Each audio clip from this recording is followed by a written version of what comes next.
Bismillahirrahmanirrahim. Assalamualaikum warahmatullahi wabarakatuh.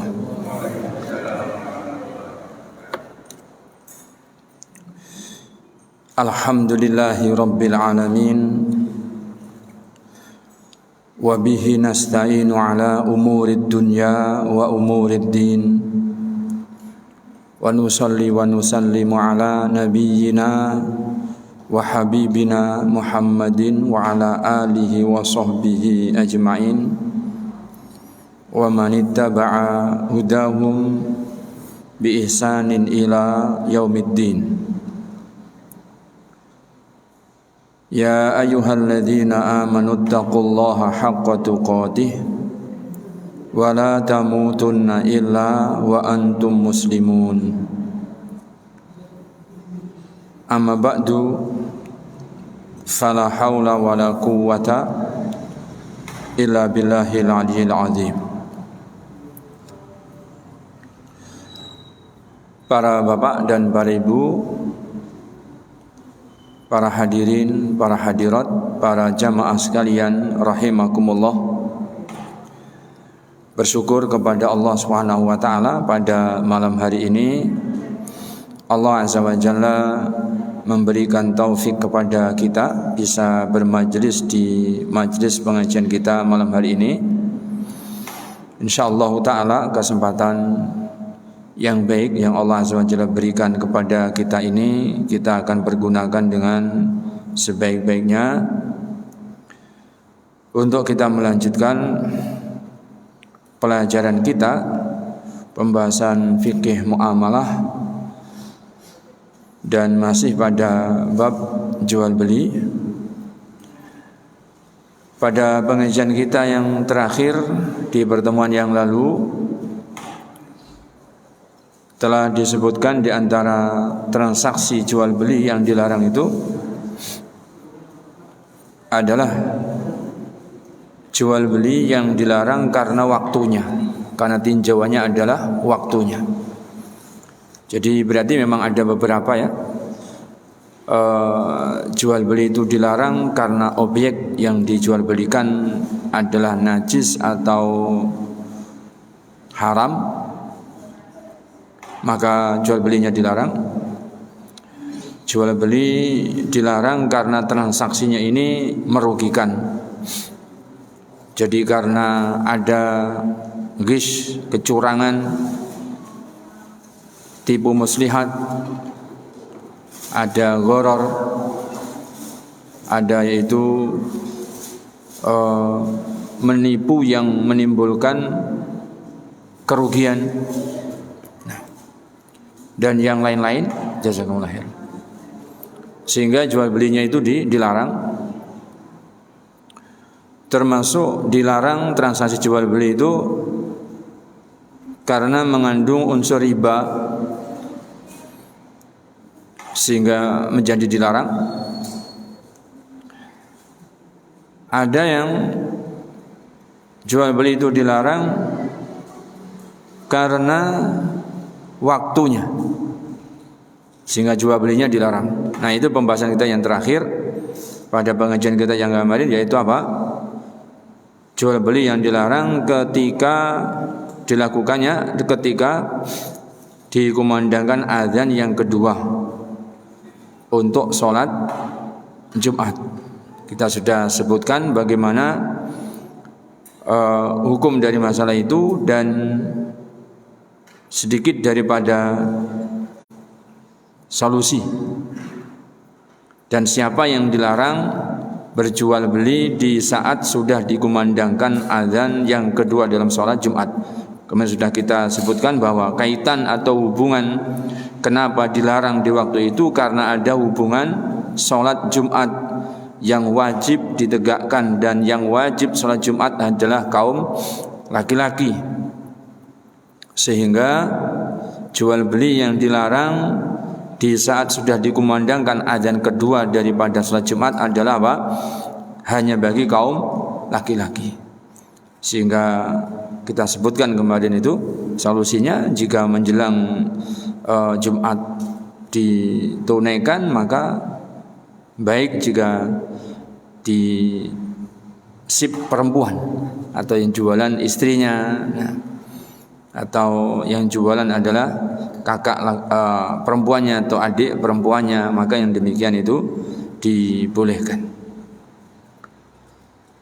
Para bapak dan para ibu yang dirahmati Allah Subhanahu wa taala, kemudian dari bab yang ini maka ada pertanyaan, bagaimana jika terjadinya jual beli itu tidak di saat azan yang kedua sholat Jumat, tapi melanggar waktu-waktu sholat fardu. Jadi azan untuk sholat duhur, azan sholat asar, azan sholat maghrib, azan sholat isya. Bisa jadi juga azan sholat subuh. Jadi meskipun mungkin jarang-jarang ya, tapi bisa jadi begitu. Jadi saat azan sholat subuh sudah terjadi ada transaksi jual beli. Nah ini bagaimana? Apakah itu juga dilarang? Apakah tidak dilarang? Para bapak, para ibu yang dirahmati Allah SWT, secara khusus tidak ada larangan seperti larangan mengadakan transaksi jual beli di saat dikumandangkannya azan kedua di sholat Jumat. Tidak ada secara khusus larangannya.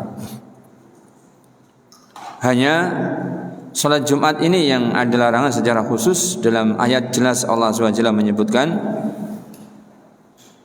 wa darul bai', dan tinggalkanlah jual beli, jelas melarangnya.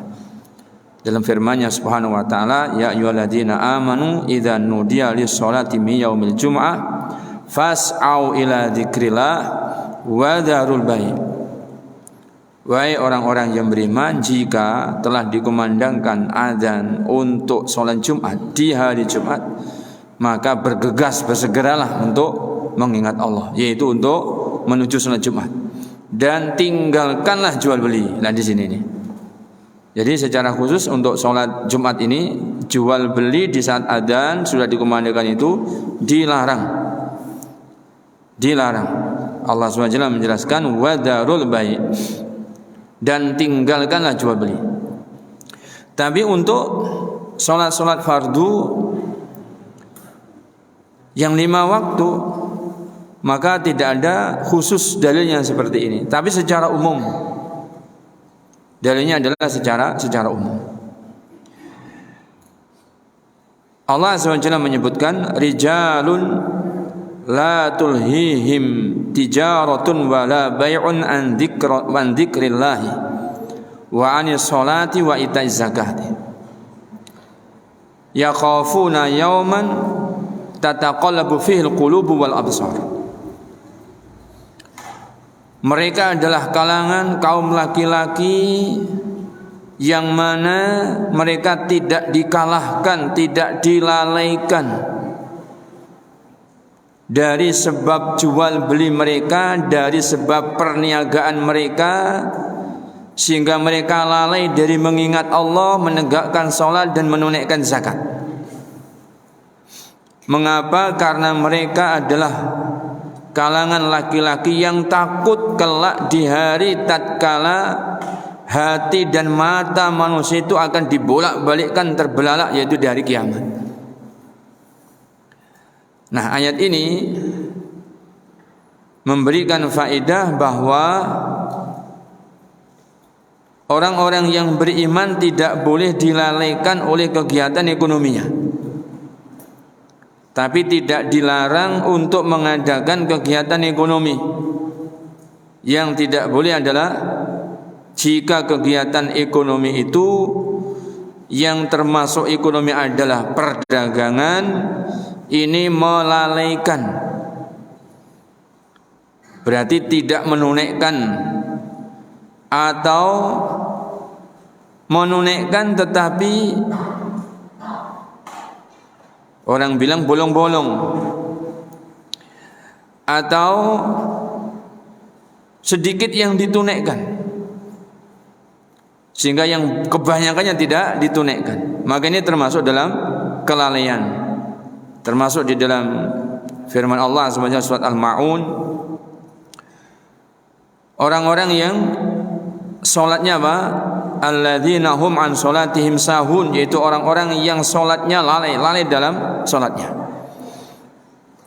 Maka itu disebutkan kelalaian dalam salat adalah tidak menunaikan sama sekali, atau menunaikan tetapi bolong-bolong, atau menunaikan tapi sebagian kecil, sebagian besarnya tidak ditunaikan, atau menunaikan akan tetapi sampai akhir salat, akhir waktu baru ditunaikan, atau menunaikan tapi sampai habis waktu baru ditunaikan.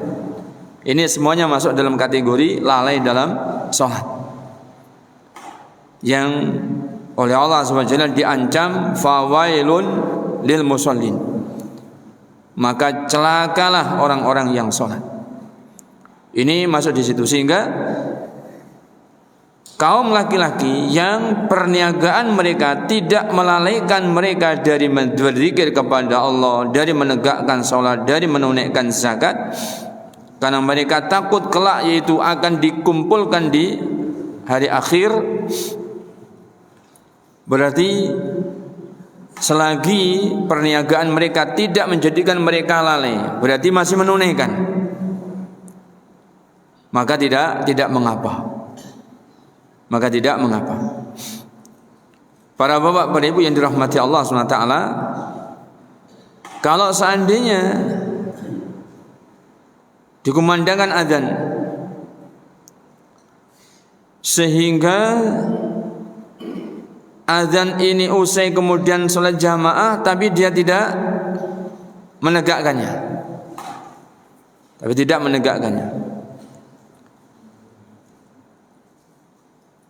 maka mereka berdosa. Karena apa? Melalaikan kewajiban. Dan jual belinya itu tidak haram. Berbeda dengan ketika dikumandangkan sholat Jumat ini. Mereka berdosa, jual belinya haram, sehingga hasilnya pun juga haram.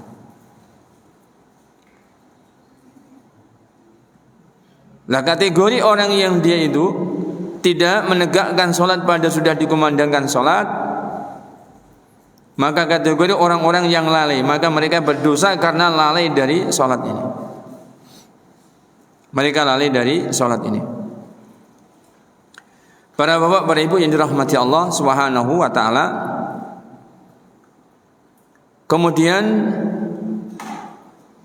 masih terkait dengan pembahasan ini, bagaimana kalau transaksi jual beli itu akhirnya dibawa sampai ke masjid? Karena dikumandangkan azan, transaksi jual beli akhirnya dibawa sampai ke masjid. Karena takut ketinggalan sholat, tapi juga takut ketinggalan jual beli. Nah, sementara barang dagangan dan orang yang bertransaksi bisa sama-sama diajak ke masjid. Nah, ini adzan ini, supaya kita tidak tergolong orang yang lalai, supaya perniagaan kita tidak digolongkan perniagaan yang melalaikan. Kita lanjut di masjid. Nah, setelah sholat berjamaah. Lalu terjadilah apa? Jual beli di masjid. Bagaimana hukumnya transaksi jual beli di masjid? Ada larangan yang secara khusus memang melarang jual beli di masjid.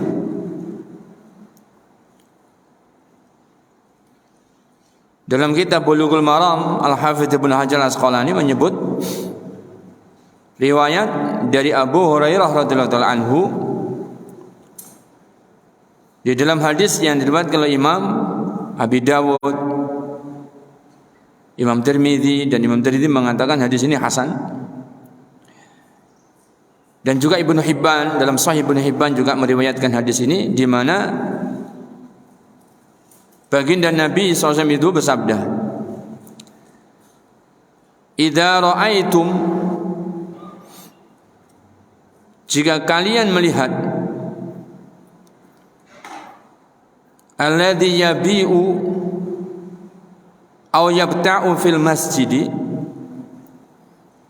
orang yang dia menjual atau dia membeli, berarti menjual belikan barang dagangan di masjid, faqulu, maka katakan oleh kalian, la arbahallahu tijaratak, semoga Allah tidak memberikan keuntungan dari perdaganganmu. Para bapak, para ibu yang dirahmati Allah SWT, ini doa kebaikan atau doa keburukan? Doa keburukan. Boleh enggak seorang muslim mendoakan keburukan untuk saudaranya? Boleh enggak?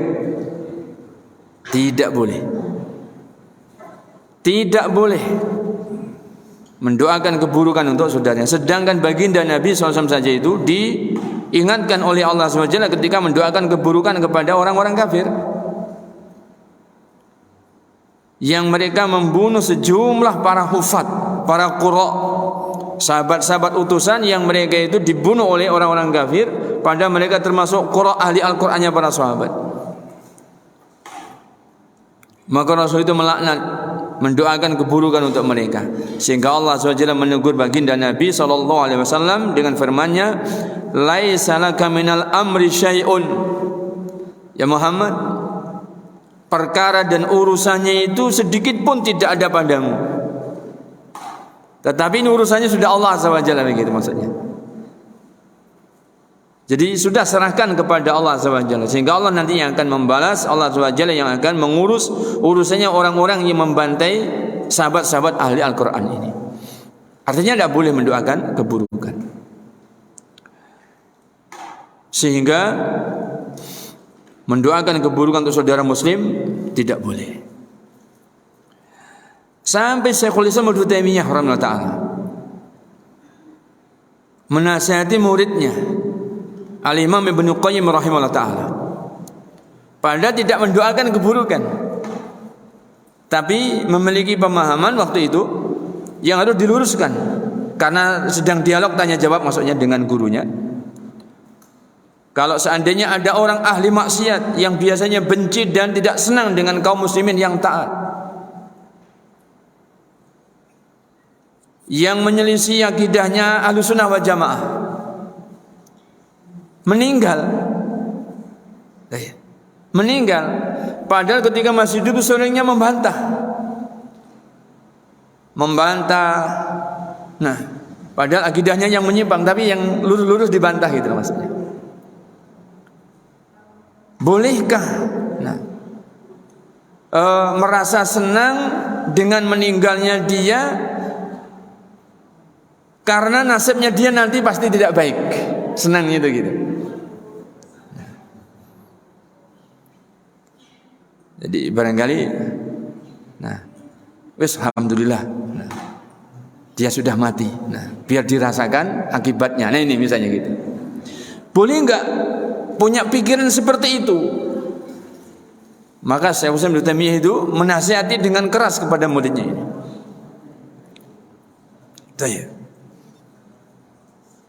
Kalau orang itu mendapati kita mati, jadi orang yang akidahnya menyimpang dari Ahlussunnah wal Jamaah itu mendapati kita mati, dia itu berkata seperti itu kepada kita, dia enggak berdosa. Tapi kalau kita yang mati, kalau dia yang mati, kita yang berkata seperti itu, kita berdosa. Kenapa? Karena dia itu berpandangan begitu karena dia belum paham yang benar seperti apa. Dia masih termakan subuhat, terlanjur punya pikiran banyak karena banyak mendengar dari berbagai sumber, sehingga yang diyakini benar adalah itu, padahal itu tidak benar. Tapi kalau yang mati itu dia kok kamu berkata begitu padahal kamu tahu yang benar, berarti kamu yang berdosa. Jangan sampai punya pikiran begitu. Ini punya pikiran saja sebetulnya tidak boleh, apalagi mendoakan keburukan kepada saudara muslim. Maka doa keburukan kenapa tidak boleh? Karena itu termasuk kategori melaknat saudara muslim. Maka tidak boleh.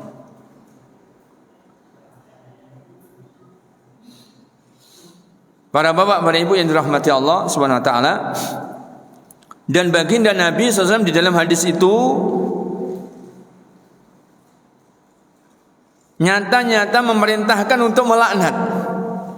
Faqulu, maka katakan oleh kalian kepada orang yang kalian lihat dia berjual beli di masjid, la arbahallahu tijaratak, semoga Allah tidak memberikan keuntungan jual belimu. Sama halnya Nabi pernah juga memerintahkan kepada umat ini untuk melaknat, nuwun sewu ibu-ibu ya, wanita-wanita yang tidak menutup aurat, atau mereka berpakaian sebenarnya sudah panjang tapi masih saja menampakkan aurat. Jadi karena terlalu sempit pakaiannya atau bahannya itu agak tipis, atau panjang tetapi belahnya sampai selutut biasanya. Ada apa namanya? Ventilasi atau apa itu? Sampai selutut biasanya. Artinya apa? Membiarkan sebagian auratnya terbuka. Maka baginda Nabi itu bersabda, il'anuhunna fa innahunna mal'unat. Laknatlah mereka karena sesungguhnya mereka wanita-wanita terlaknat. Maka ini seolah-olah Nabi itu memerintahkan. Maka para ulama mengatakan perintah-perintah yang seperti ini bukan perintah untuk ditunaikan, tetapi adalah peringatan yang keras sampai dosanya orang yang seperti ini. Kalaupun dilaknat itu lo boleh, menunjukkan itu dosa yang sama sekali tidak boleh dilakukan. Berarti haram ini. Dan termasuk kaidah para bapak, para ibu, para ulama menyebutkan dosa itu dipandang dosa besar jika diantara sebabnya datang laknat atas perbuatan ini. Jadi selagi dosa itu ada laknat yang datang mengecamnya, maka menunjukkan ini dosa besar. Berarti wanita-wanita yang tidak menutup aurat, dia biarkan sebagian auratnya terbuka meskipun sebagian, maka melakukan dosa besar. Nah ini bapak-bapak bertanggung jawab kalau istrinya begitu. Suami bertanggung jawab atas istrinya. Makanya para ulama menyebutkan di antara nafkah pakaian yang wajib bagi para suami untuk istrinya adalah pakaian yang bisa menutup auratnya jika dia keluar dari rumahnya. Wajib. Kalau wanita atau istrinya itu tidak harus keluar rumah, dan nyatanya memang begitu, tidak bisa mungkin, tidak ada yang bisa mungkin di rumah terus, harus keluar rumah. Maka yang wajib di antara pakaian yang dibelikan adalah yang untuk menutup aurat istrinya ketika keluar rumah. Kalau tidak berarti suaminya berdosa. Suaminya berdosa. Jadi kembali kepada bab hadis yang tadi itu berarti menunjukkan jual beli di masjid dilaknat, berarti hukumnya dilarang. Larangannya secara khusus ada di dalam hadis yang lain yang diriwayatkan oleh Imam Ibnu Majah, di mana baginda Nabi sallallahu alaihi wasallam itu nahan Nabiyyu sallallahu alaihi wasallam 'anil bai'i wa syira'i fil masjid. Adalah Nabi sallallahu alaihi wasallam itu melarang jual beli di masjid. Dalam riwayat Ibnu Majah.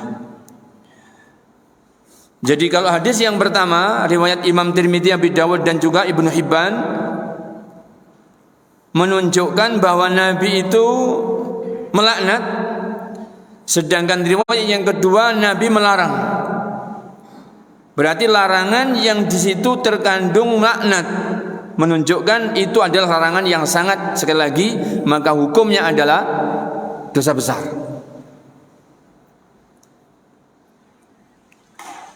Tapi para ulama berselisih. Para ulama mazhab yang 4 pun berselisih tentang hukumnya ini. Padahal dari sisi hadisnya seperti itu tadi hadisnya. Tapi ulama-ulama yang 4 berselisih mengenai hukumnya jual beli di masjid ini. Ada yang berpandangan hukumnya ini tidak boleh kalau jual belinya ramai. Tapi kalau jual belinya sepi, hanya 1-2 orang yang jual beli, mungkin transaksi yang tadi asalnya di luar, kemudian ada azan, terus dibawa ke masjid, berarti hanya 2 orang, itu boleh. Yang berpandangan seperti ini kalau tidak salah ingat Imam Abu Hanifah. Kalau ramai tidak boleh, tapi kalau sepi boleh. Nah, untuk mendapatkan keterangan kalau ramai itu tidak boleh, kalau sepi itu boleh, ini harus ada dalil pendukung. Harus ada dalil pendukung yang menjelaskan bahwa larangan Nabi SAW itu dan laknat yang Nabi sebutkan itu hanya untuk jual beli yang ramai. Sedangkan kalau tidak ramai, kalau sepi itu boleh. Ini harus ada dalil pendukung. Sementara para ulama tidak mendapati dalil pendukung, sehingga pendapat Imam Abu Hanifah dipandang lemah. Enggak ada dalil pendukung, dipandang lemah. Ulama-ulama Syafi'iyah juga berpandangan ini larangannya makruh. Imam Malik, Imam Ahmad juga berpandangan makruh, tidak haram. Sehingga kalau itu 3 ulama, sementara 1 ulama yang memandang seperti itu, berarti sudah dikatakan jumhur ulama ini. Jumhur ulama berpandangan hukumnya makruh, tidak haram. Di antara pendalilannya sama hadisnya itu tadi, cuman pendalilannya karena Nabi tidak mengatakan jual belinya batal atau tidak sah. Nabi mengatakan, katakan kepada mereka yang kalian lihat jual beli di masjid itu, semoga Allah tidak memberikan keuntungan atas jual belimu. Berarti menunjukkan yang didoakan jelek adalah masalah akibat jual belinya, bukan transaksi jual belinya. Kalau terjadi transaksi jual beli, maka akibatnya akan ada manfaat atau ada keuntungan. Maka ini yang didoakan supaya tidak ada. Sementara kalau itu ada keuntungan, ada manfaat, itu pastinya setelah terjadi jual beli. Berarti jual belinya ini tidak mengapa, berarti sah. Hanya saja yang didoakan apa? Supaya tidak diberi keuntungan. Sehingga dipahami oleh sejumlah ulama tadi itu hukumnya berarti ini makruh, karena jual belinya masih sah, tidak batal. Tapi ini juga harus ditinjau lagi, karena seperti yang tadi penjelasannya, karena dosa yang dikandung laknat menunjukkan dosa besar. Sementara Nabi melarang itu tidak sekedar larangan. Memang hadisnya yang Ibnu Majah itu, naha an-Nabi sallallahu alaihi wasallam 'anil bai'i wa syira'i fil masjid. Lurus-lurus saja, landai saja. Nabi SAW itu melarang jual beli di masjid. Nah, kalau seandainya hanya seperti ini, maka ada kemungkinan larangan itu landai, ada kemungkinan larangan itu ditekankan. Itu tergantung qarinah namanya, dalil-dalil pendukung yang lainnya. Sementara tidak ada dalil yang mendukung yang lainnya kecuali dalil hadisnya Imam Tirmidzi yang tadi. Ternyata larangannya itu sampai mendatangkan laknat. Larangan ini yang dalam hadisnya Ibnu Majah itu sampai menimbulkan laknat. Sehingga sejumlah ulama mengatakan bahwa yang kuat larangan ini adalah larangan lit-tahrim, kembali kepada hukum asalnya larangan. Al-aslu fi an-nahyi at-tahrim. Hukum asal daripada larangan itu adalah untuk menunjukkan ini diharamkan. Sampai datang keterangan dalil yang merubah hukum asal menuju hukum yang lain. Kalau seandainya ini ternyata untuk makruh, harus ada dalil pendukungnya. Sementara dalil pendukung larangan itu tadi justru menunjukkan perbuatan itu dilaknat, didoakan keburukan. Maka ini yang lebih kuat, yang menunjukkan bahwa jual belinya adalah haram. Kalau itu dilakukan berarti berdosa. Para bapak, para ibu yang dirahmati Allah Subhanahu wa taala, berarti harus ditinggalkan transaksi jual beli di masjid. Sejumlah ulama menyebutkan, termasuk Imam Al-Iraqi mengatakan bahwa kenapa itu kok diharamkan? Karena firman Allah SWT yang berkenaan dengan masjid itu sama sekali tidak menyinggung masjid itu untuk tijarah dunia, masjid untuk perniagaan dunia, masjid itu hanya untuk perniagaan akhirat. Peruntukannya itu begitu. Masjid adalah untuk perniagaan akhirat. Ketika baginda Nabi SAW itu menerangkan tentang masjid, innama huwa li dzikrillahi la lis salati wa dzikrillahi wa qiraatil Quran. Masjid itu hanyalah dibangun untuk salat, untuk berzikir dan untuk membaca Al-Qur'an. Semuanya perniagaan akhirat. Sehingga karena jual beli termasuk perniagaan dunia, maka tidak boleh perniagaan dunia itu dilakukan di tempat perniagaan akhirat. Di antaranya alasnya seperti itu. Sehingga benar jika larangan daripada jual beli di masjid ada li tahrim. Untuk apa?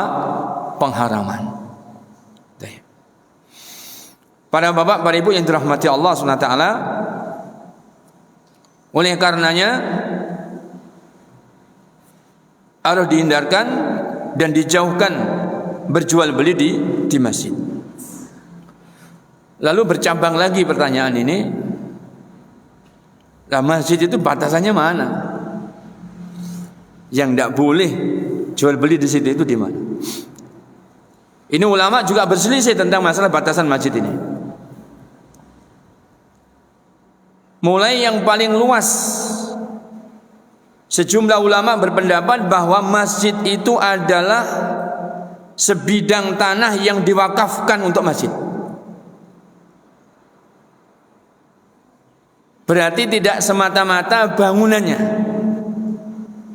tapi sebidang tanah yang diwakafkan untuk masjid. Jadi kalau masjid kita ini wakafnya itu berarti batasannya mana? Pagar itu? Pagar itu keliling itu? Atau hanya ruangan masjid? Pagar ya? Masya Allah. Jadi kalau menurut pendapat ulama yang memandang sangat luas masjid itu, berarti sampai tanah wakaf semuanya ini. Tidak boleh berjualan di situ. Nah, ya. Tapi kemudian diurai lagi oleh sejumlah ulama yang datang berikutnya. Masjid adalah, yang dimaksud dengan masjid adalah binanya, bangunannya. Sebagaimana dahulu Nabi itu SAW itu membangun masjid dengan ada batas-batasnya, bangunannya, meskipun waktu itu hanya tembok yang tidak tinggi saja. Tembok hanya sekian, nah kemudian atasnya terbuka. Tapi ada batas-batasnya. Sehingga yang dikatakan masjid adalah di dalamnya itu, sedangkan di luarnya tidak dikatakan masjid. Kenapa dikatakan demikian? Karena ada konsekuensi hukum yang lain. Ada orang dikatakan masuk masjid, ada orang dikatakan keluar masjid. Kapan orang dikatakan masuk dan keluar masjid? Jika dia sudah memang masuk pada area yang dikatakan masjid. Untuk apa di antara konsekuensi hukum ini? Karena di sana ada hukum sholat menghormati masjid. Namanya sholat tahiyatul masjid. Apakah ditunaikan sholat tahiyatul masjid di luar bangunan masjid? Atau sholat tahiyatul masjid itu ditunaikan di dalam bangunan masjid? Maka sejumlah ulama menyebutkan tahiyatul masjid tidak ditunaikan kecuali di dalam bangunan masjid. Sehingga kalau misalnya sholat tahiyatul masjid itu di luar masjid dan di sudut-sudut tanah yang wakaf sana, maka dipandang tidak boleh. Tidak di situ tempat sholat tahiyatul masjid. Sehingga ini mempersempit yang tadi. Ini mempersempit yang tadi, bahwa masjid adalah bangunannya. Kemudian kalau begitu jika di dalam bangunan masjid tidak boleh. Berarti kalau di luar bangunan masjid boleh. Lah sekarang jadi masalah lagi. Kalau jelas sudah di dalam bangunan tidak boleh, di luar bangunan boleh. Tapi bagaimana dengan teras masjid? Karena dulu tidak ada teras masjid-masjid itu, tidak ada teras. Apakah teras masjid termasuk masjid? Apakah bukan masjid?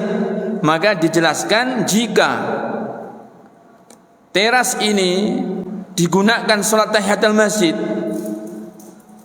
dan digunakan untuk sholat sejamaah, maka dia masuk bagian masjid, sehingga tidak boleh jual beli di teras masjid. Tapi jika tidak digunakan untuk sholat berjamaah, tidak digunakan untuk sholat tahiyatul masjid, maka tidak termasuk masjid. Dan ini kan yang kedua ini tidak didapati. Artinya di mana ada masjid yang di situ ada terasnya, pastilah teras pun juga digunakan untuk sholat. Ya, sholat berjamaah ditunaikan juga di teras, juga ditunaikan tahiyatul masjid juga di teras. Dalam kondisi sholat berjamaah yang jamaahnya banyak, apalagi seperti itu, maka ditunaikanlah di situ. Jika demikian berarti teras termasuk hukum daripada masjid itu sendiri, sehingga tidak boleh jual beli di teras masjid, karena itu masuk dalam bagian masjid. Wallahu ta'ala alam. Para ibu dan para bapak yang dirahmati Allah SWT, dari pembahasan para ulama mengenai batasan-batasan masjid, sesungguhnya yang paling aman memang menjauhkan jual beli dari masjid, dan termasuk teras masjid. Dan masih banyak tempat untuk berjual beli, untuk mengadakan perniagaan dunia selain daripada di masjid, sehingga yang diharapkan adalah keberkahan daripada hasil jual beli itu dan terhindar dari dosa dan larangan.